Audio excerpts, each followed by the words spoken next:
വരിയും കളസ് കിച്ചണിലുള്ള ഇന്നത്തെ ഉച്ച ആഹാരം എന്താണെന്ന് നമുക്ക് നോക്കാം. മാങ്ങ അച്ചാർ വെച്ച് കൊടുക്കാം. ഉള്ളിയും മുളകും കൊണ്ടുള്ളൊരു ചമ്മന്തി അത് വെച്ച് കൊടുക്കണം. ബീട്രൂട്ട് തോരൻ,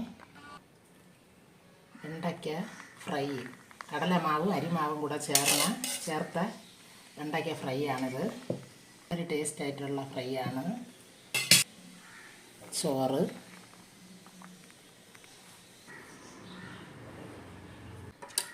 പരിപ്പ്, ചെറുപയർ പരിപ്പ്, പപ്പടം, പിന്നെ അരവണ പായസം അതും കൂടെ വെച്ച് കൊടുക്കുകയാണ് ഇലയിൽ. ഇത് കോവിലിൽ നിന്ന് കിട്ടിയ അരവണ പായസമാണ്, അയ്യപ്പൻ കോവിലിൽ നിന്ന്. പിന്നെ വെള്ളം. ഇത് തന്നെ മക്കളെ ഇന്നത്തെ ഉച്ച ആഹാരം. നാളത്തെ ഉച്ച ആഹാരം നാളെ നോക്കാം. ബെൽ ബട്ടൺ അമർത്തി സപ്പോർട്ടൊക്കെ ചെയ്യും മക്കളെ. കാണുന്നവർ ബൈ മക്കളെ.